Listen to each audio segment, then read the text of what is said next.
Hey, so can we use some of the new features, the optional features in Tasha's Cauldron of Everything? What? New features? Well, I mean, it's got some really cool stuff, like, for instance, the monks, the 4 elements monk can now, like, do an unarmed strike as a bonus action after they've done their casting a spell or something, which they couldn't do before, that kind of thing. I thought that'd be quite useful. They can also heal as well. Actually, that sounds pretty good. Oh, and the rogue can take a bonus action to steadily aim at a target and then give themselves advantage on the attack roll. Wait, what?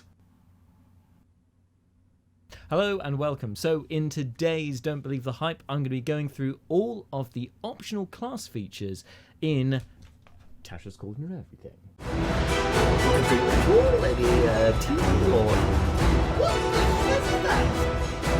Dungeons and Motherfucking Dragons! So if you are a DM and your players have recently asked you if they can use the optional class features in Tasha's Cauldron of Everything, and you've gone, I don't have that book, that's really worrying. Well, hopefully this video should help you. It's basically, don't be afraid. There's nothing terrible or game-breaking in here. There's actually some really fun features for each of the classes. Now, there are new subclasses for every single class in Dungeons & Dragons 5th edition. I will go through those in another video, but for today's video we're just going to focus on those optional class features. To be honest, some general thoughts before we begin. It seems that there are a couple of things I've taken away from these optional class features. One, it seems that Wizards of the Coast have realized that the vast majority of players will play Dungeons & Dragons at lower levels, so particularly levels 1 through 5. That seems to be the focus of all of these optional features. They recognise there's a lot more low-level play than there is high-level play. Secondly, it seems that they've tried to make things that homebrew campaigns would take as a given, like trading out a cantrip that's completely useless for something that's actually suitable for your character and you will actually use, and have basically made it official for Adventurers League. So spellcasting classes not only get access to more spells, but they also have the option of trading out a cantrip for a different cantrip when they level up. Things like that basically just to stop Adventurers League games, official Adventurers League games, feeling that level of restriction that they can't do those certain things. They've kind of given that versatility that was already present, I think, in a lot of homebrew games. It certainly was in mine, anyway. So with that in mind, we'll go through class by class through all of the optional class features in Tasha's Cauldron of Everything.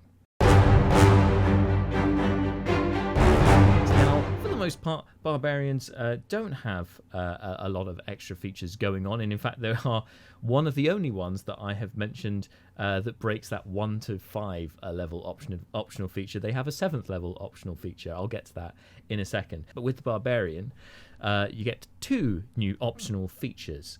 At 3rd level, Primal Knowledge. When you reach 3rd level, and again at 10th level, you gain proficiency in 1 skill of your choice from the list of skills available to barbarians at 1st level. So that's when you're building your barbarian, you have a choice of skills which you can take proficiency in. It means you can add another one at 3rd and another one at 10th level. Useful stuff. And gives your barbarian a bit more versatility than I hit things hard and I get hit hard. Then level 7 feature, Instinctive Pounce. As part of the bonus action you take to enter your rage, you can move up to half your speed. So you can imagine just being full of rage and charging into something makes total sense, flavorful. Yeah, it feels right, a nice addition, but you get it at 7th level. And that's it for the Barbarian's optional features. Not a lot to talk about there. So, with the Bard at 1st level, you get access to additional Bard spells, and in fact you do at every single level. So at 1st level, you get Colour Spray and Command. Very Bard-like spells. I wonder why these weren't Bard spells already. Colour Spray, just loads of bright colours, flashing them at people, seems quite performative. And then Command, obviously Charisma, being, authoritative and being able to use your words to convince people into doing things, again, seems very Bard-like. So yeah, these make sense as additional options. 2nd level, you've got Aid, Enlarge, Reduce, and Mirror Image. Mirror Image, obviously very flashy, having 3 duplicates of so particularly for a showman type bard being able, or a narcissistic bard having 3 versions of themselves popping up as mirrors makes a lot of sense. Enlarge, reduce, being able to enlarge themselves so they really are occupying center stage, or in fact doing that for somebody else, kind of makes sense too. And then aid kind of lends itself more to a support kind of role, which the bard works well as, or a secondary kind of healer support class. That does make sense. Third level, you've got Intellect Fortress, Mass Healing Word, and Slow. Some really cool spells there, could fit in well with your bard. Mass Healing Word, again, is like a nice support spell, especially because the bard gets Healing Word at first levels already, so then they get Mass Healing Word later on. Very useful indeed. Intellect Fortress, again, it's a buff, and bards are great for buffing up and debuffing enemies, buffing their comrades and debuffing their enemies, so fits in well with that. And similarly, Slow, being able to slow down enemies, perhaps while playing the lute, they kind of get transfixed by the performance, and that slows them down. Perhaps, if you want to colour it that way, seems like a good fit. Fourth level, Phantasmal Killer. They already have access to Phantasmal Force, so this again kind of lends itself. It fits into that niche. Fifth level, Rary's Telepathic Bond, which is a ritual, 5th level ritual. Definitely one to check out. Interesting. 6th level, Hero's Feast. I think this was made famous for bards anyway. In I think in Critical Role, I'm pretty sure that Sam Riegel playing Scanlan the Bard had Hero's Feast as one of his magical secrets. Now it's a bard spell, so handy stuff. And being able to entertain obviously feels very bard-like. 7th level, Dream of the Blue Veil and Prismatic Spray. Again, Prismatic Spray, that kind of performative, dazzling effect. Dream of the Blue Veil is from Xanathar's Guide to Everything. Admittedly, I haven't looked at that, so I don't know what it does, but if it's anything to do with dreaming, it feels like an interesting choice. 8th level, you've got Antipathy or Sympathy, leaning into emotions, kind of feels good for a bard as well to have that. And then 9th level, Prismatic Wall. Anything prismatic feels kind of jazzy, feels kind of bard-like, so that's cool. Then, 2nd level, Magical Inspiration. If a creature has a Bardic Inspiration die from you and casts a spell that restores hit points or deals damage, the creature can roll that die and choose a target affected by the spell. Add the number rolled as a bonus to the hit points regained or the damage dealt. The Bardic Inspiration die is then lost. So this is a 2nd level feature. This is before you get your Bard subclass. So basically another way that you can use your Bardic Inspiration, which is always handy, although you don't have many of them to play with at 2nd level, not like at 5th level when you get to rejuvenate them on a short rest. But when for spellcasters in particular, this seems really useful. Kind of gives you a bit of that kind of Valor Bard support, but more aimed towards your spellcasters and your healers. So a nice little gap that was there before that has now been filled. In fairness, a gap that I didn't realise was there, but upon reading this, there we go, fills in that gap. And then lastly, for the Bard optional class features, is Bardic Versatility. Whenever you reach a level in this class that grants the ability score improvement feature, you can do one of the following, representing a change in focus as you use your skills and magic. You can replace one of the skills you chose for the expertise feature with one of your other skill proficiencies that isn't benefiting from expertise, so you can swap out your expertise, or you can replace one cantrip you've learned from this class spellcasting feature with another cantrip from the Bard's spell list. So this versatility thing comes up in a lot of the classes, being able to switch out your cantrips, or being able to switch out in this case one of your series of expertise, which is really helpful because it means that if you've got a particular skill that you're an expertise in but the campaign just has no use for it, you can then switch that up later on. You're not kind of tied to it forever, so being able to let your character change as it progresses, and this is officially so this works with Adventurers League games as well.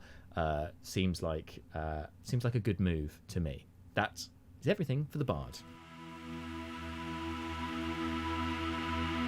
All right, so next up, the Cleric got some nice extra features. First of all, at first level, they get access to a few more spells. Now, there are actually no first level spells here for the Cleric, so it's interesting they put that at first level as a Cleric feature, that they get additional spells, because the first one they have in there is 3rd level, which is Aura of Vitality, which I believe is a Paladin spell. So it's nice that it's then kind of gone back the other way so that Clerics can use what was once just a Paladin spell. And secondly, they have Spirit Shroud, which is a new spell for Tasha's Cauldron of Everything. I don't know much about it at this point, but I will report back on that another time. Fourth level, Aura of Life and Aura of Purity. Again, the aura's kind of a big paladin thing, but it's nice that now the clerics can have access to that as well. You may not have a paladin in your campaign, and instead you've got a cleric, so it's nice that you've got somebody else who has access to those divine-inspired spells. Fifth level, they get Summon Celestial, which again, very fitting for a paladin, being able to, or a cleric even, a divinely inspired character, to be able to summon up an angelic being. Summon Celestial is a new spell in Tasha's Cauldron of Everything, but it follows the general principle of the summoning spells being able to summon a certain type of creature. In fact, Tasha's Cauldron of Everything has made this nice and simple for summoning new creatures, in that they have a base stat block. No matter what kind of being you want to flavor it as, the stat block is exactly the same, even so it's just a general celestial or general fae or general demon or whatever else you're going to be summoning. Just makes it nice and streamlined and easier to access rather than having to go through the monster manual to find a specific monster. If you're into that sort of thing, good for you. At 6th level, they get Sunbeam, which is a very powerful, very nice spell, nice addition for clerics, especially if they are, for instance, a light domain cleric. This feels like very on brand for them. 8th level, they get Sunburst, again, leading in with the light, with the fire and the radiance works well. And then finally at 9th level, we've got Power Word Heal, which feels like the ultimate kind of support cleric spell, being able to heal. That healing's what clerics are famous for, so getting Power Word Heal makes total sense. At 2nd level, the new optional class feature for clerics is Harness Divine Power. You can expend a use of your channel divinity to fuel your spells. As a bonus action, you touch your holy symbol, utter a prayer, and regain 1 expended spell slot, the level of which can be no higher than half your proficiency bonus rounded up. The number of times you can use this feature is based on the level you've reached in this class. 2nd level, you can use it once, 6th level twice, and 18th level thrice. Don't see thrice written in the book very much. I like it. You regain all expended uses when you finish a long rest. So this gives you a little bit of versatility that you can, in a pinch, get yourself some spell slots back. So it's a nice addition. And I believe the Paladin gets this as well as an optional class feature, especially if your DM is going to be quite strict on long resting and not make it easy for you to get a long rest. It's going to be nice that you can have that bit more trading economy between channel divinity and your spell slots. Just gives you that versatility in the way similar, I guess, to the sorcerer does with their sorcery points. So it's a nice little addition. 4th level, cantrip versatility. It's the same as with the bard. Whenever they reach a level where it grants an ability score improvement, they can replace one cantrip with another from the cleric spell list. Nice and easy. And then at 8th level, this is a potential feature to replace the Divine Strike or Potent Spellcasting feature. So that basically covers all of the cleric 8th level features. So instead of Divine Strike or Potent Spellcasting, you are blessed with Divine Might in battle. When a creature takes damage from one of your cantrips or weapon attacks, you can also deal 1d8 radiant damage to that creature. Once you deal this damage, you can't use this feature again until the start of your next turn. One of the things I really like with these optional trading out features is it can make your character feel that much more unique to you and to your table, because you've been able to customize it in that way where you've chosen one feature over another. You get this a lot with the Ranger, where you can trade. Basically all of their optional features are trade outs for ones in the player's handbook. But it's it's nice that you have that choice. Blessed Strikes is a nice, interesting change, especially if you're a cleric that's going to lean more into your cantrip attacks. Then this seems like a nice little buff for you. And that wraps up all of the cleric features. Next up, we have the Druid. The Druid also, like all the spellcasters, gets some additional spells. In fact, at 1st level, they get access to Protection from Evil and Good, which I guess as a warden, a bastion of nature, that being able to protect nature from evil and good things is possibly a good thing, pun intended. The 2nd level spells they get access to are Augury, Continual Flame, Enlarge, Reduce, and Summon Beast. again, Summoning Beast is a new one in Tasha's guide, and it makes total sense for the class to be able to summon beasts. In fact, there's more stuff about beasts coming up in the second level feature, which we will get to. Enlarge Reduce, I think, will be a fun addition, particularly if you've got a druid who wants to enlarge or reduce a plant or a other such nature-dwelling being. That could be a lot of fun. Continual Flame makes sense, especially with those who have a penchant for fire spells. And Augury, being able to look into the future, read the signs of the earth. Again, it feels like a colourful, flavourful addition for a druid. Third level spells: Aura of Vitality, Elemental Weapon, Revivify, and Summon Fae. Revivify, I mean, great that somebody other than the cleric gets to Revivify. Thumbs up for that. But also Elemental Weapon, the elements of nature, seems to fit very well. Aura of Vitality, again, kind of got that healing component to the druid, which is in their wheelhouse to do so. And then Summoning Fae, again, going to feel very on brand for a druid. Fourth level spells they get are Divination, Fire Shield, and Summon Elemental. Summon Elemental, surprisingly, is also in Tasha's Cauldron of Everything. Summoning an elemental, obviously elements, nature works well. Fire Shield for those fire-based druids, also a nice addition. And Divination, again, kind of a divining aspect of reading the signs of nature, feels like it fits with druids. Fifth level, Cone of Cold. Surprising this wasn't already a druid spell, because Cone of Cold feels very much weather kind of themed, and again with the elements which druids are all about. Sixth level, Flesh to Stone. Again, makes total sense for a druid. Can't believe it wasn't already a druid spell. Seventh level, Symbol. A nice addition for a druid spell. I don't know much about it, to be honest, but should be cool. And then 8th level, Incendiary Cloud. Again, weather, clouds. It feels like the druid should already have this spell. So a nice addition.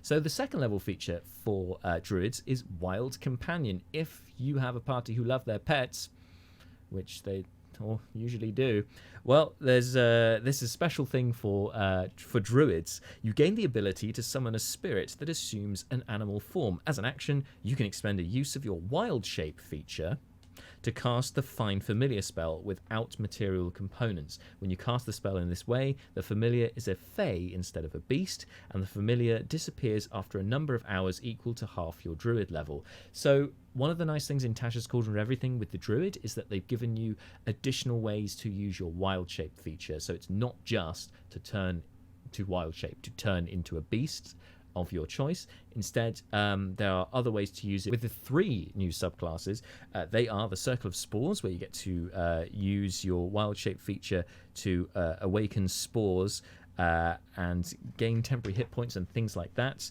You've got the Circle of Stars, where you can use your Wild Shape to assume a starry form rather than turning into a beast.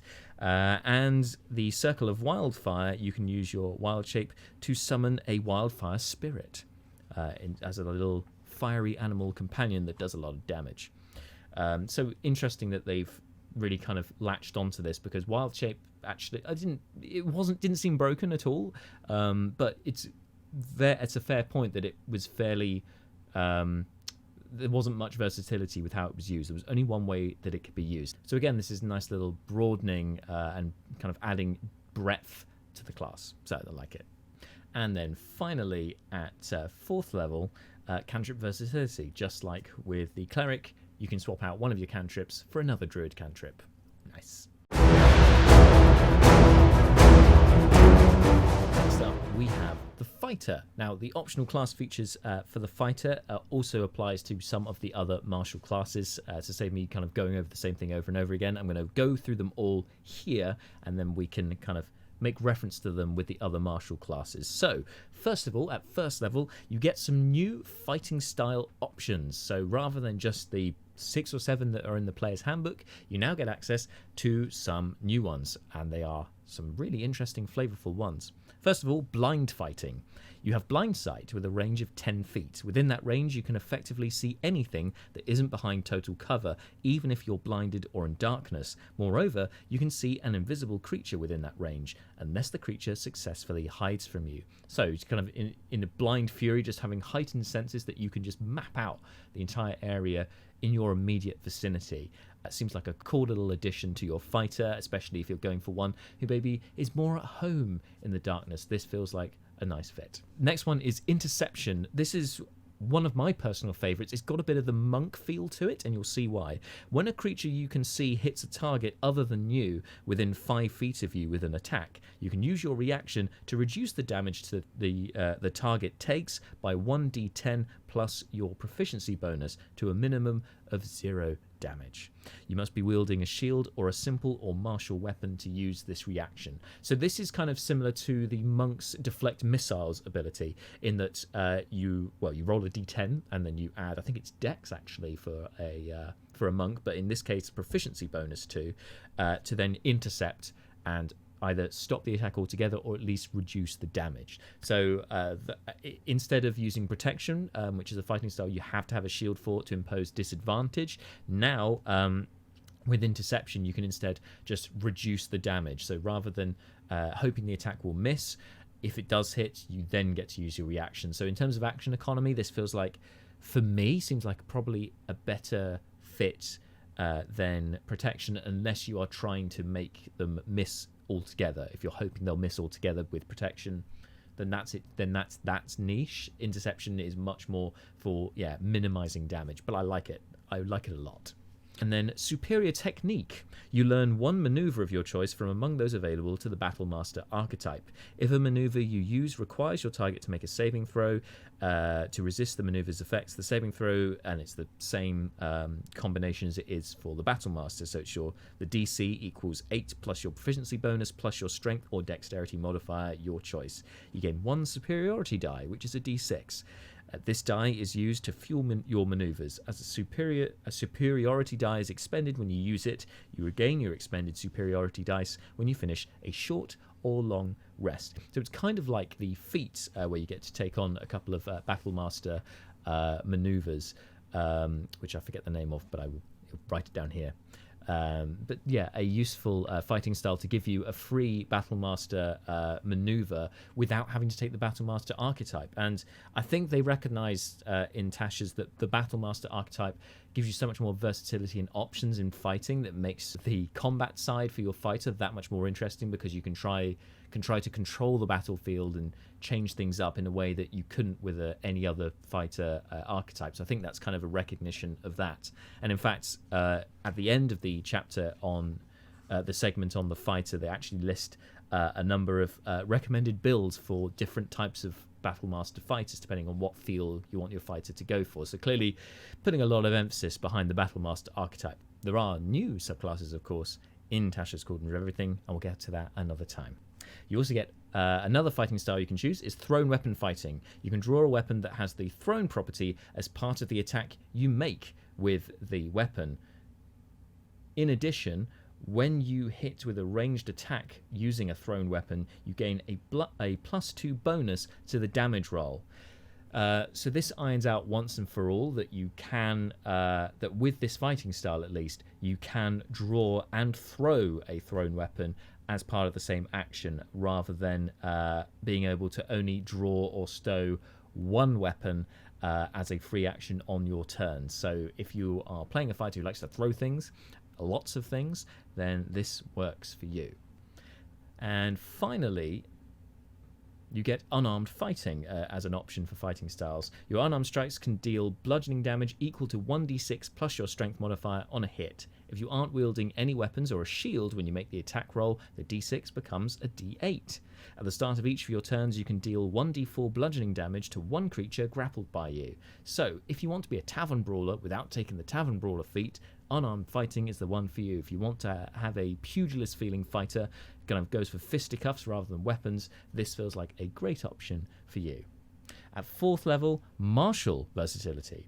When you reach this level in this class that grants an ability score improvement, which are extra for fighters compared to normal classes, you can do one of the following as you shift the focus of your martial practice. You can either swap out a fighting style you know with another fighting style, or if you know any maneuvers from the Battlemaster archetype, you can replace one maneuver you know with a different maneuver. Again, this feels like something that you definitely would do in a homebrew game anyway if you ask the DM's permission, but now this makes it official, so for Adventurers League games, this can be an option in the future. They also have a load of new maneuver options for the Battlemaster archetype, or for anyone who gets any maneuvers from the Battlemaster archetype, which have some interesting additions to the game. So you've got ambush. When you make a dexterity stealth check or an initiative roll, you can expend 1 superiority die and add the die to the roll, provided you aren't incapacitated. So it makes you better at ambush fighting and being all stealthy, which seems like a nice skirmishing strategy. Bait and switch. When you're within 5 feet of a creature on your turn, you can expend 1 superiority die and switch places with that creature, provided you spend at least 5 feet of movement and the creature is willing and isn't incapacitated. This movement doesn't provoke opportunity attacks. Roll the superiority die. Until the start of your next turn, you or the other creature, your choice, gains a bonus to AC equal to the number rolled. So if you've got a squishy wizard that somehow ended up in the middle of the fray, you can switch places with them and add the AC to them to protect them, or add the AC to yourself because you think you're going to take a lot more hits depending on the scenario. This feels like a really nice protective feature for a fighter maneuver. I like it. Brace. When a creature you can see moves into the reach you have with the melee weapon you're wielding, works for reach weapons as well, you can use your reaction to expend 1 superiority die and make 1 attack against the creature using that weapon. If the attack hits, add the superiority die to the weapon's damage roll. So this is when they move into your reach. So it's got the feel of that feat. I think it's the Polar Master feat or the Great Weapon Master, one of them anyway, that you can make an attack when they enter your reach, as opposed to just when they leave your reach. Commanding presence. When you make a intimidation, a performance, or a persuasion check, you can expend 1 superiority die and add the superiority die to the ability check. Again, making your fighters feel a bit more versatile than just hitting things. It's a winner in my book.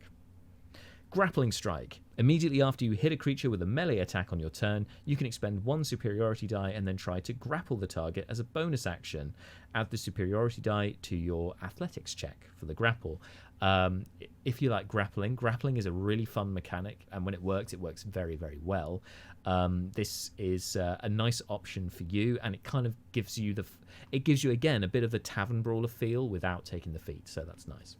Quick toss. As a bonus action, you can expend 1 superiority die and make a ranged attack with a weapon that has the thrown property. You can draw the weapon as part of making this attack. If you hit, add the superiority dies to the weapon's damage roll. Now, if you imagine, like in Lord of the Rings, when Aragorn's fighting Lurtz, the big old Uruk-hai, with his sword, and then suddenly he gets pinned against a tree, and then he pulls out his dagger and throws it.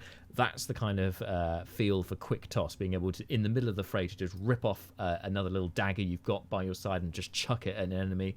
Feels like a nice fightery fit. And finally, tactical assessment. When you make an investigation, history, or an insight check, you can expend 1 superiority die and add the superiority die to the ability check.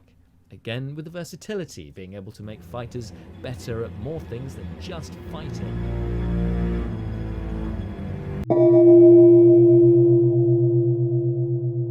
Next up, we have the monk. Monks get some really nice features that I really hope I can use as one of my characters, or my character should I say, in our upcoming game in Tales from the Sword Coast. Angelique, if you're watching, please, these fit so well.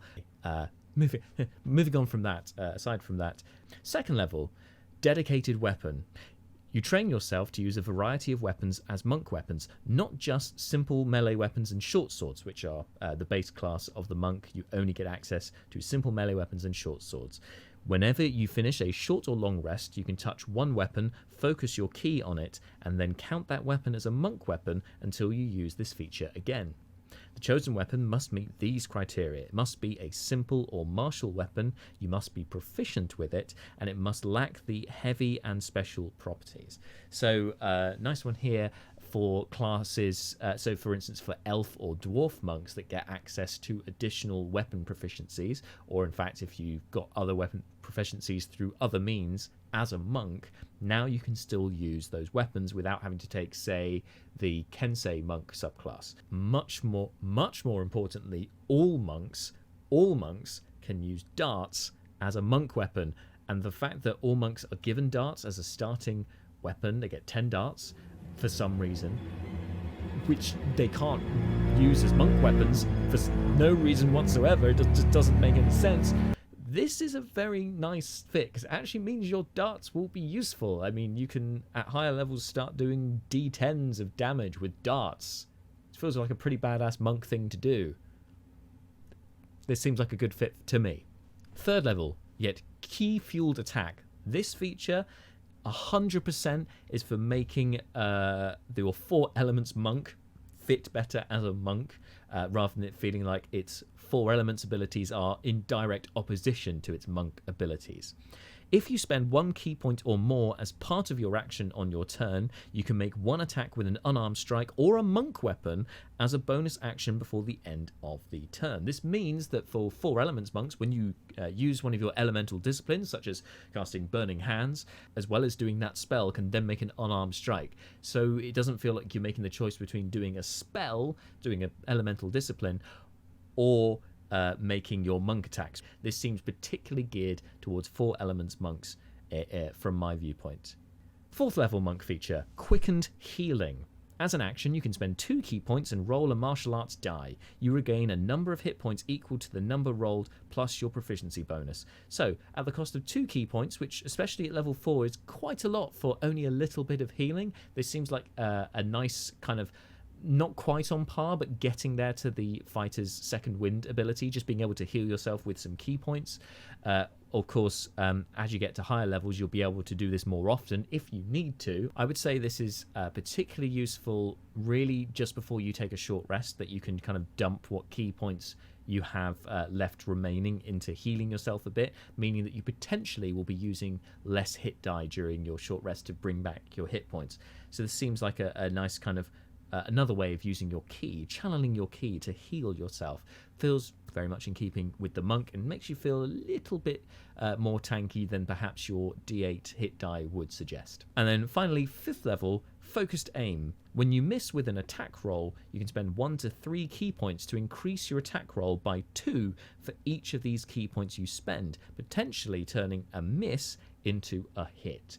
The fact that you can then channel your key points into your strike to make kind of it makes sense to be able to focus your strike. This seems like a nice feature, and again, it's at the expense of key points, which means it doesn't feel unbalanced because you are having to trade off doing other abilities to instead try and make your attack hit. So again, with all of these monk features, the emphasis really around key points other than dedicated weapon means that there is that kind of versatility, and you have to make that choice as the player for your own kind of economy, as it were, your key economy for the monk player. Next we have the Paladin. Now, as with all spellcasting classes, it seems the Paladin gets some additional Paladin spells from 2nd level that they can use. Although, just like the Cleric, there's no actual first levels extra spells they have access to. It's only higher levels. So the extra spells that the Paladin has access to include the 2nd level spells Gentle Repose, Prayer of Healing, and Warding Bond. They're Cleric spells. They obviously fit very well with a Paladin also, because you're kind of more martial Cleric, if you like. 3rd level, Spirit Shroud, a new spell for Tasha's Cauldron of Everything. Seems like if it fits the Cleric, it's probably going to fit the Paladin as well. And then finally, 5th level, Summon Celestial. Again, the Cleric gets access to this. Why shouldn't the Paladin get access to this? Summoning a celestial being seems definitely within their wheelhouse, although as a 5th level spell, this is going to come very much late game for Paladins. And then fighting style options for this martial class of the Paladin. We've had blind fighting and interception before in Fighter. Go check out the Fighter's fighting style options if you haven't, if you've skipped to this point already. But the Paladin gets one other fighting style to choose from, which only they get access to, which is Blessed Warrior. You learn 2 cantrips of your choice from the Cleric spell list. They count as Paladin spells for you, and Charisma is your spellcasting ability for them. Whenever you gain a level in this class, you can replace one of these cantrips with another cantrip from the Cleric spell list. So make your Paladin feel a bit more clerical, but also giving you that versatility and being able to do a bit more spell casting, because cantrips don't have the cost with them that leveled spells would. So nice if you want to do a bit more blasting or do a bit more let's say less expensive spells.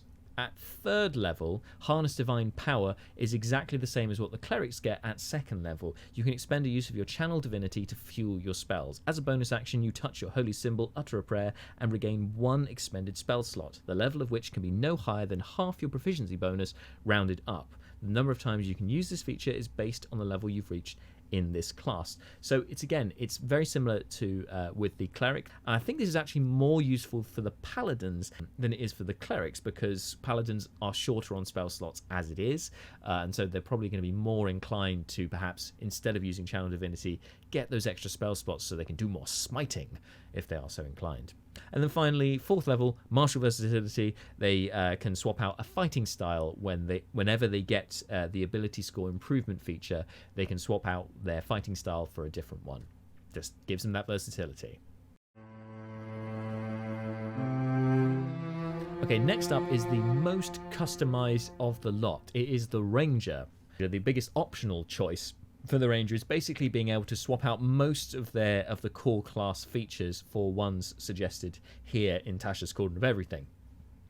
So the first one is called Deft Explorer, which replaces the Natural Explorer feature. You are an unsurpassed explorer and survivor, both in the wilderness and in dealing with others on your travels. You gain the Canny benefit below, and you gain an additional benefit when you reach 6th and 10th level in this class. So before, with Natural Explorer, you would be able to give yourself a favoured terrain, which would offer you a variety of perks whenever you were in that terrain. Biggest problem, especially for Adventurers League, was turning up to a table with a ranger that had a certain favoured terrain, and then the campaign was not in that terrain at all, and you'd be like, well, I have a feature I can't use. That was fun. So this is really good, especially for a table that you don't know what your terrain you're going to be. It means that your ranger feels rangery wherever they are. So the first level feature, Canny. Choose one of your skill proficiencies. Your proficiency bonus is doubled for any ability check you make that uses the chosen skill. Effectively gives you expertise in a particular skill. You can also speak, read, and write 2 additional languages of your choice. Hey, you're a ranger of the world. You're going to know a few more languages to get by. Canny makes a lot of sense. 6th level, Roving. Your walking speed increases by 5, and you gain a climbing speed and a swimming speed equal to your walking speed. So it makes you a bit swifter of feet, and also makes you able to traverse more terrain by climbing and swimming. Again, you know, rangers roving the wilderness, being able to climb, being able to swim makes sense, and now you can do so at the same speed as you walk. So great. It feels like a really good fit for your ranger. And then finally, Tireless. As an action, you can give yourself a number of temporary hit points equal to 1d8 plus your wisdom modifier, minimum of 1 temporary hit point. You can use this action a number of times equal to your proficiency bonus, and you regain all expended uses when you finish a long rest. In addition, whenever you finish a short rest, your exhaustion level, if any, is decreased by 1. So the Tireless feature kind of does what it says on the tin, makes you a bit more... it makes you last a little longer, gives you a bit more stamina in battle, and outside of it as well, of course, by having your exhaustion level decrease. Again, it feels kind of very in that kind of Aragon wilderness survivalist feel. So yeah, Deft Explorer feels like a really strong consideration instead of Natural Explorer in my book. Next up, we have Favoured Foe, which replaces Favoured Enemy. So, when you hit a creature with an attack roll, you can call on your mystical bond with nature to mark the target as your favourite enemy for 1 minute, or until you lose concentration, as if you're concentrating on a spell. The first time on each of your turns that you hit the favoured enemy and deal damage to it, included when you mark it, you can increase that damage by 1d4. You can use this feature to mark a favoured enemy a number of times equal to your proficiency bonus, and you regain all expended uses when you finish a long rest. This feature's extra damage increases when you reach certain levels. At 6th level, it increases to 1d6, and at 14th level, it increases to 1d8.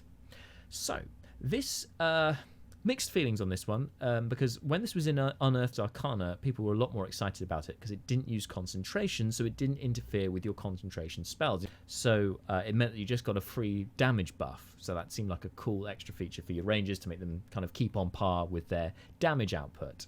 However, because it uses concentration, it means you're going to be competing with your other ranger spells that use concentration.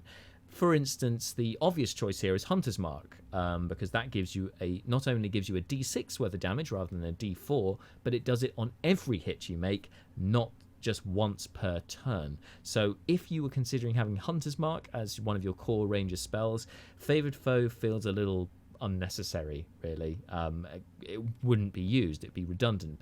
But on saying that, having the Favoured Foe feature means that instead of being able to track certain enemies very well, it means that you don't need the Hunter's Mark spell. You can instead invest in a different ranger spell, and let's face it, you don't have many. You don't get many spells available anyway. So being able to choose one more rather than being reliant on Hunter's Mark seems like a nice bit of versatility for the ranger. That being said, I think me personally, I would stick with Favoured Enemy because it gives you a bit more of that flavorful ranger fit, that you have a certain quarry that you're used to tracking and that you are proficient in tracking, and being able to enhance your survival and investigation checks when looking for these creatures feels more ranger to me. That's just my view though. Second level, additional ranger spells. So you get additional ranger spells available to you. Mostly they're druid spells that now the ranger can have as well, because hey, the ranger is the wilderness wanderer, is kind of the nature boy that's not a druid, the martially nature boy. So at first level spells you get are Entangle, classic druid spell, so nice that the rangers now get it, and Searing Smite, actually a paladin smell. Actually a paladin spell, but being able to set things on fire when you hit them. Again, elemental, feels like a good fit for a ranger. Second level spells you get are Aid, Enhance Ability, Gust of Wind, Magic Weapon, and Summon Beast, which is a new one for Tasha's Cauldron of Everything. Again, these are all druid spells, very on brand. Third level spells, Elemental Weapon, Meld into Stone, Revivify, and Summon Fae. Again, that's a new one for Tasha's Cauldron of Everything. But Elemental Weapon, Meld into Stone, feels like very fitting for a ranger, harnessing the elements of nature with Elemental Weapon. Melding into Stone, being able to blend into nature, or literally enter into a rock. Again, it's a druid thing, but it feels like it would fit for a ranger too.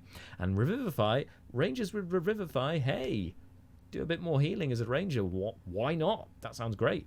Fourth level spells, Dominate Beast and Summon Elemental. Obviously, elementals, as we said before, nature elementals. Makes sense. Dominate Beast, anything to do with beasts, especially if you're a Beastmaster Ranger, being able to dominate a beast feels like it's a very good fit for you.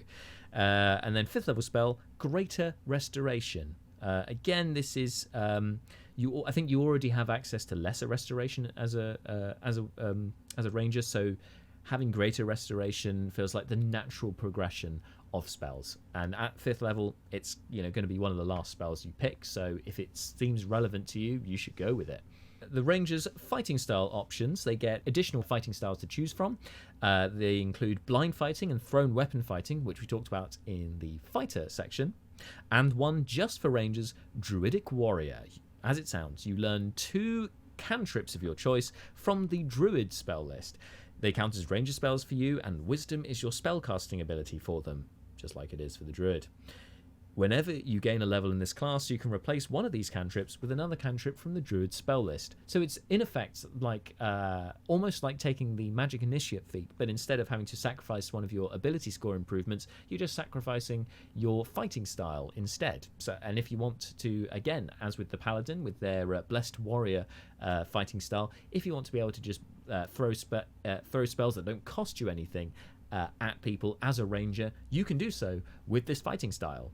Another second level feature for the Rangers is spellcasting focus. You can use a druidic focus as a spellcasting focus for your ranger spells. So it's basically saying that instead of the component pouch, which was the only option available for rangers to use spells with material components, now you can use a druidic focus instead, such as a sprig of mistletoe, a staff, and so on. So again, leaning more into the druidic feel for your ranger. Third level, Primal Awareness. This is a replacement for your Primeval Awareness feature. You can focus your awareness through the interconnections of nature. You learn additional spells when you reach certain levels in this class if you don't already know them, as shown in the Primal Awareness spells table. These spells don't count against the number of ranger spells you know. So this This is great to swap out because Primeval Awareness was subpar at best. In fact, what was the most infuriating about Primeval Awareness, so for those of you who don't know, Primeval Awareness meant you could spend a spell slot to be able to sense nature around you and be able to sense the nearest of a particular kind of being. So there were an extensive list, aberrations, dragons, I think celestials, fae, fiends, all that jazz, undead. You could sense them, but it would cost you a spell slot to do so, and you'd only be able to sense where the nearest one was within 1 mile of you. Whereas when you're in your favoured terrain, you could sense the nearest one up to 6 miles away. 6 miles. Hey, there's a zombie about 6 miles away from us. That's great, Ranger. Thanks for that. That was a waste of a spell slot. That seems completely pointless, so the fact that they're replacing it with something else feels good to me. And the spells that you get with Primal Awareness feel very much like a good fit for a ranger, and equally it means you know more spells as a ranger, and you don't know many spells as a ranger. You have to be very selective, so the fact that you get to augment it with a few more is a welcome addition, especially with those subclasses that don't already get additional spells. All of the subclasses in Xanathar's Guide get additional spells, but if you're playing a Hunter Ranger, for instance, from the Player's Handbook, now you can have a few more spells. So at 3rd level, you get access to the Speak with Animals spell. At 5th level, Beast Sense. 9th level, Speak with Plants. 13th level, Locate Creature, and 17th level, Commune with Nature. Again, these all seem very flavorful. They fit perfectly with what they're going with Primal Awareness. This is a strong feature I would definitely recommend for any Ranger players. You can cast each of these spells once without expending a spell slot. Once you cast a spell in this way, you can't do so again until you finish a long rest. So again, not only is it giving you access to more spells, it's giving you them for free once per long rest. Once per long rest, you can, at 17th level, you'll be able to cast 5 spells with consequence free, so that's great. But even at 3rd level, you can have Speak with Animals, which you can use once for free per long rest. I'll take it. 4th level, you get martial versatility. Just like with the other martial classes, you can swap out a fighting style for a different fighting style to show a change in your focus of training. And then lastly, for the Ranger, at 10th level, you get Nature's Veil, which replaces the Hide in Plain Sight feature. Now, on my video saying how don't believe the hype, that the Ranger is actually underrated with some of its features, Hide in Plain Sight was one that I definitely latched onto and said, actually, this could be really useful in the right circumstances. Admittedly, those circumstances might be a little bit niche, and if you feel that that's the case, then perhaps Nature's Veil is going to be a better fit for you. Here's the feature. You draw on the powers of nature to hide yourself from view briefly. As a bonus action, you can magically become invisible along with any equipment you are wearing or carrying until the start of your next turn. You can use this feature a number of times equal to your proficiency bonus and regain all expended uses when you finish a long rest. One very important thing to note here is that it doesn't stipulate, like with the invisibility spell, that the invisibility will wear off if you make an attack or cast a spell. So potentially at 10th level you can bonus action turn yourself invisible, blend into the terrain as it were, take a couple of pop shots with advantage because they can't see where the shots are coming from. I would say that seems legitimate to give you advantage on those attacks. And then you can displace and move yourself to a different part of the field before reappearing at the beginning of your next turn. Seems like a solid ambush strategy build for your Ranger. And that is everything on the Ranger. Next up is the Rogue, which has one feature because the Rogue has far too much already going on and is just so darn good and annoying. So annoying for a DM. Yeah. But it has one extra feature, Steady Aim, a 3rd level feature. As a bonus action, you give yourself advantage on your next attack roll on the current turn. You can use this bonus action only if you haven't moved during this turn, and after you use the bonus action, your speed is 0 until the end of your current turn. So it's saying if you don't move at all this turn, you can focus your aim and get advantage on your attack, presumably with a ranged weapon, though it would work in melee as well. There's nothing in here that says you can't do it in melee. take a bonus action to stand in the middle of the fight and attack. Although, as a rogue, that doesn't seem like the best thing to do because you do not have the best hit points or armor. Probably better for you to get out of there. But for ranged attacks, this is really handy. Being in an advantageous sniping position, steadying your aim, and setting off your shots, meaning that you don't necessarily have to leave and displace and hide somewhere else each turn. You can just stay where you are, keep focusing and keep shooting, which again, it's going to give you versatility. It's going to make your rogue feel a bit more varied in combat rather than I attack, I disengage, I attack, or I shoot from distance, and then I hide, and then I reappear from the same place and shoot again because I keep wanting to get that sneak attack. Grr. So this, again, essentially gives you a free sneak attack by giving yourself advantage, but purely with ranged, I would say this would work well. That is everything for the rogue. Next up is the sorcerer. The sorcerer gets quite a lot of additional sorcerer spells from first level. I'll just rattle through these. They include cantrips, Booming Blade, Green Flame Blade, Lightning Lure, Mind Sliver, and Sword Burst. All of these, I think, appeared in Sword Coast Adventurer's Guide, but now they're here in Tasha's Cauldron of Everything, so they are now in one of the core books as well. And Mind Sliver, I believe, is new to Tasha's Cauldron of Everything. I think it was Unearthed Arcana before that. But all of these are useful cantrips, although I'd argue that Booming Blade, Green Flame Blade, perhaps not most suited to a sorcerer, but, it's good to have them there. First level spells, Grease, which used to just be a wizard spell, so nice the sorcerers get it now too. And Tasha's Caustic Brew, which unsurprisingly is a new spell in Tasha's Cauldron of Everything. But I assure you that it's got a witchy feel to it, but it also, I think, fits quite well with a sorcerer, being able to throw a load of acid in one particular direction. Second level spells, Flame Blade, Flaming Sphere, Magic Weapon, and Tasha's Mind Whip. That last one, obviously, a new spell in Tasha's Cauldron of Everything. Magic Weapon feels like being able to summon a magical weapon seems fitting for a sorcerer who, magic they imbue magic spills from their being. And Flaming Sphere and Flame Blade, great calls, especially for Pyromaniac sorcerers, not that I host any at all in my games. Third level spells, Intellect Fortress and Vampiric Touch.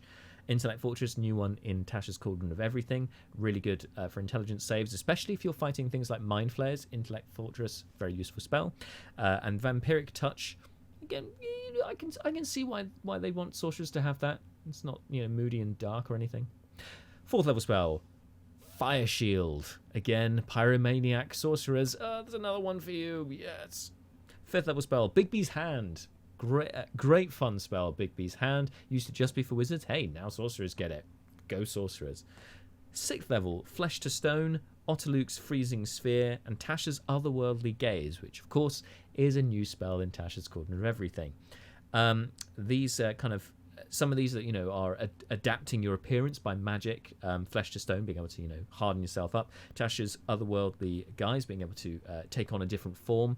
And Otterluke's Freezing Sphere is it's not Flaming Sphere, it's Freezing Sphere. So again, elemental and magical, these are all things that feel good for a sorcerer. It's surprising how many spells the sorcerer and the druid share because of their elemental side, shall we say.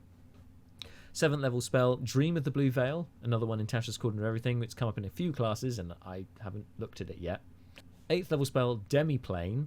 Now sorcerers can create a demiplane. I mean, cool. Ninth level spell, Blade of Disaster, which is a new one in Tasha's Cauldron of Everything. A very powerful, it would be as a ninth level spell, can cause a serious amount of damage and feels kind of fitting for a sorcerer, particularly a wild magic sorcerer, just suddenly summoning a massive freaking blade. That's it for extra spells. But at third level, sorcerers get some more meta magic options. Obviously, the only class with meta magic are the sorcerer, but now we have a couple of new options for you to choose from if there weren't enough in the player's handbook. They include Seeking Spell. If you make an attack roll for a spell and miss, you can spend 2 sorcery points to re-roll the d20, and you must use the new roll. You must. You can use the Seeking spell even if you have already used a different metamagic option during the casting of the spell. So handy that you can use it in addition to another spell. So for instance, if you were firing off 2 chromatic orbs with twin spell, you can also use the Seeking spell. So if one of them misses, you can go, just spend a couple more sorcery points and roll again, effectively getting advantage, though you have to use the new roll. So it's just giving you another blast, I'd say. Could be a very useful option to you. Expensive though with 2 sorcery points, but I think that makes it actually quite a balanced feature. And then Transmuted spell. This one I think is really great for if your sorcerer wants to have a particular damage type feel to it, a particular elemental feel. For instance, I know one sorcerer in my campaign who wants to do fire spells for everything, so it'd be nice that if they take a non-fire related spell, they can use Transmuted spell to turn it into fire damage rather than psychic damage or cold damage or whatever else. It really can make your sorcerer flavor fit better with this with these damage types. So Transmuted spell: when you cast a spell that deals a type of damage from the following list, you can spend 1 sorcery point to change that damage type to one of the other listed types. That's acid, cold, fire, lightning, poison, or thunder. So in addition to this, not just for your character flavorful stuff, this is also really useful if you're coming up against a particular enemy that you learn has a certain vulnerability to a certain kind of damage. You can change the damage that you do with your particular spell to fit into that particular fight. So this can make you this can make the real difference in a particular battle. At 4th level, Sorcerer's Versatility. This is where the sorcerers, when they get their ability score improvements, can replace one of their meta magic options with another one. Again, this feels more geared towards Adventurers League, going, hey, I want to change this up because this one is not useful for me anymore. I'd like to change it for something I would actually use. And the same with cantrips. You can change out a cantrip for one of your other sorcerer cantrips on the sorcerer spell list. And finally, for the sorcerer, magical guidance. You can tap into your inner wellspring of magic to try to conjure success from failure. When you make an ability check that fails, you can spend 1 sorcery point to re-roll the d20, and you must use the new roll, potentially turning the failure into a success. So this kind of treads a little bit on the toes of the wild magic sorcerers at Tides of Chaos, where they can effectively give themselves advantage on a roll. They can re-roll with that feature, but then they have the DM can then enforce a wild magic surge the next time they use a spell. So there's kind of the trade-off for that. And then with this one, the trade-off is that you're spending a sorcery point to try and turn your favor, especially if you're maybe going for a luck-based sorcerer. For instance, I don't know, a halfling wild magic sorcerer having magical guidance, being able to turn the odds in their favor ever still, is not only going to annoy your DM, but it's going to be very fitting for your luck-based sorcerer character. And that is everything for the sorcerer. Next up we have the warlock, second to last now. Additional warlock spells at 1st level: Booming Blade, Green Flame Blade, Lightning Lure, Mind Sliver, and Swordburst, all ones we covered with the sorcerer, but might be more useful for a warlock, especially for a Hexblade warlock, somebody who's going to get into the fray, that they can use such things as Booming Blade or Green Flame Blade to deal out a bit more damage as a cantrip. And I know there's one particular player who also has recently taken a bit of Warlock for their Rogue, where one of these in particular has been very useful. 3rd level spells the Warlock gets access to now: Intellect Fortress, a new one from Tasha's Cauldron of Everything, Spirit Shroud, Summon Fae, Summon Shadow Spawn, and Summon Undead. These are all new ones for Tasha's Cauldron of Everything. A lot of summoning stuff and other protective spells, definitely worth checking out. 4th level spells: Summon Aberration, again from Tasha's Cauldron of Everything. 5th level: Mislead, Planar Binding, and Teleportation Circle. For a war, I think particularly like Teleportation Circle and Planar Binding feels very on brand for a warlock, with their patron being from another plane of existence usually, or being a powerful being with the capabilities of being able to traverse the planes. These seem like cool fits, and Mislead seems like a fun one for a warlock as well. 6th level: Summon Fiend and Tasha's Otherworldly Guise. These are 2 Tasha's Cauldron of Everything spells, but again, definitely on brand for a warlock, being able to summon a fiend, especially if their patron is a fiend. 7th level: Dream of the Blue Veil. That one again sounds cool. And then 9th level, Blade of Disaster, Gate, and Weird. Again, I can't believe these weren't already Warlock spells, especially Weird. That feels like very much for a great old one, feels like a very much a fit for a Warlock.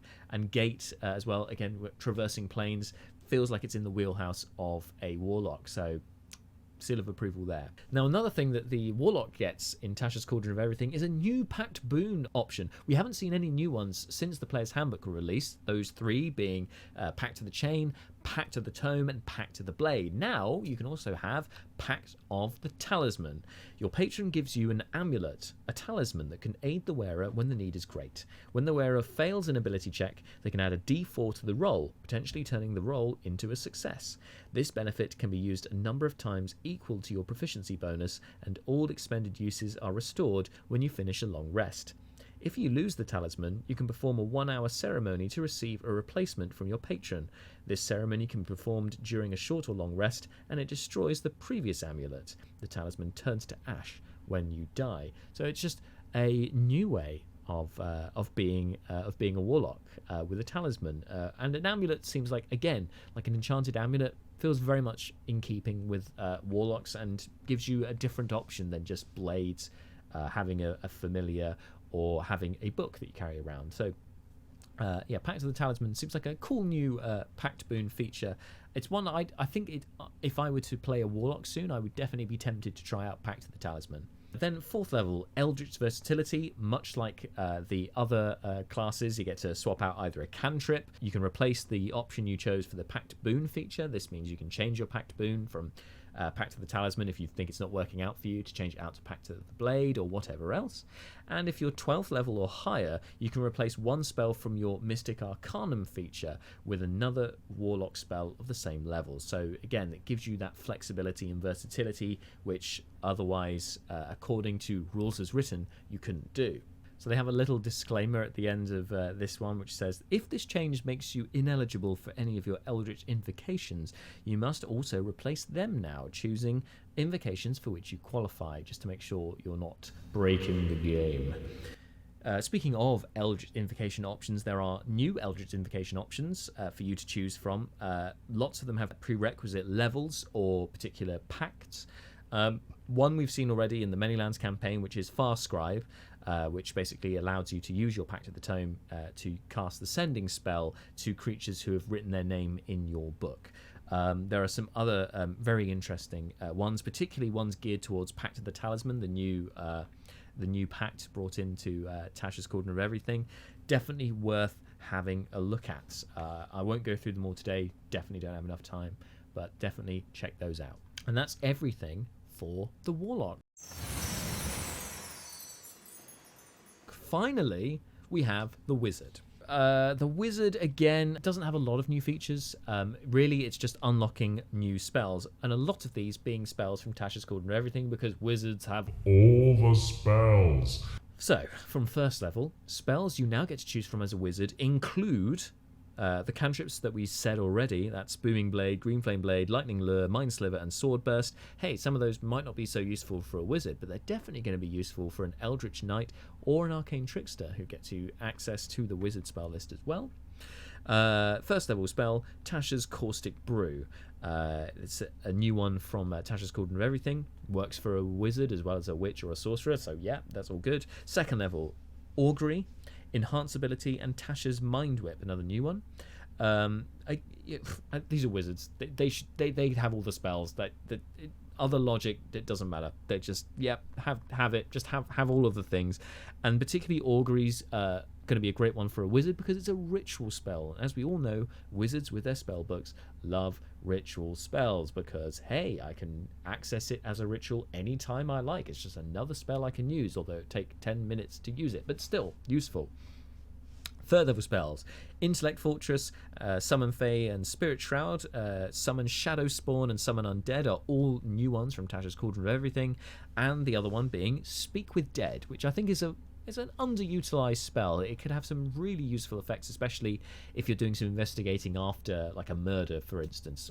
Having Speak with Dead, really handy spell for that. Then 4th level spells, Divination, Summon Aberration, Summon Construct, Summon Elemental. Hey, if you're a Conjuration wizard, and I might know one particular conjuration wizard that one person plays in one of our campaigns, then summoning things is definitely very tempting. And divination, for a divination wizard, which again we know one of those in one of our games in the Meadowlands campaign, divination is a ritual spell and also perfectly on brand for a divination wizard. 6th level spells: Summon Fiend and Tasha's Otherworldly Guise, both new spells for Tasha's Cauldron of Everything. Lots of summoning stuff in Tasha's Cauldron of Everything. Hey, it's a great day to be a conjuring wizard. 7th level spell, Dream of the Blue Veil, also a conjuration spell and a new one in Tasha's Cauldron of Everything that I definitely need to read up on because it's in basically all the spellcasting classes now. And then 9th level, Blade of Disaster, another new one in Tasha's Cauldron of Everything. Lots of big damage, which can be fun. So then final feature of all of the optional class features in Tasha's Cauldron of Everything for the wizard: cantrip formulas. Unique to wizards, this is a 3rd level wizard feature that basically means that every time you complete a long rest, you can swap out one wizard cantrip, for another cantrip from the wizard spell list. So it makes your wizards even more versatile than the other classes because you're not relying on ability score improvement level, getting to 4th level, 8th level, and so on. You can swap these out during a long rest. You don't even have to level, so you can gear your cantrips towards whatever is happening in your game, whatever is most useful at that time. So again, adding this versatility that really kind of accentuates the idea that the wizards are the most powerful spellcasters out of all of them, so it would seem. So anyway, those are all of the optional class features in Tasha's Cauldron of Everything. Let me know what you think of those features. Apologies for rushing over some of these. Check out all the details by either ordering Tasha's Cauldron of Everything, borrowing it from one of your friends, or otherwise typing in those spells on Google and finding them elsewhere. Definitely worth looking into those extra spells and features. I think there's some really nice additions there. Particularly, I think expanding the spell list is a great idea, and it's a nice feature and has kind of covered some areas that seemed a bit off, like spells that really should be for the bard that hadn't been given to the bard originally. Seems to work for me. But equally, the new fighting styles, there's some really nice options there. The additional features, I think, for the monk seem like really good fit. And again, these are kind of covering areas that perhaps were neglected on the first print of the player's handbook, and equally just being able to make your party more versatile. So especially for smaller groups, you can cover more of the bases rather than feeling like there's a definite gap in your party because you don't have a tank or you don't have a cleric to perform Revivify. But now you can do that with your druid or your ranger, so it's nice to have those extra options, increasing the versatility of your campaign, and with a particular focus, it has to be said, on lower levels. There's only one feature that's level 10. There's the level 10 feature. The rest of them, there's only a couple of them that are level 10 features.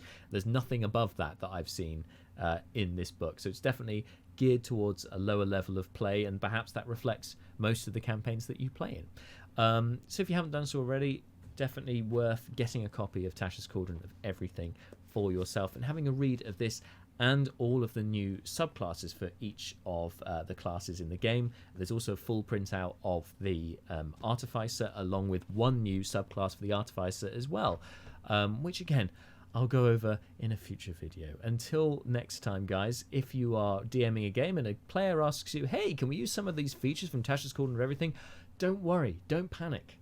Honestly, there's nothing in here that seems game-breaking. They're just extra ways for your players to have fun with their characters in their game. So for me, I say let them have it. Whatever option in Tasha's Cauldron of Everything they want to go with for their class, do it.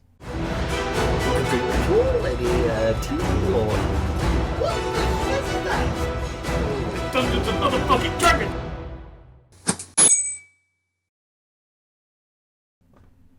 That's it. Bye.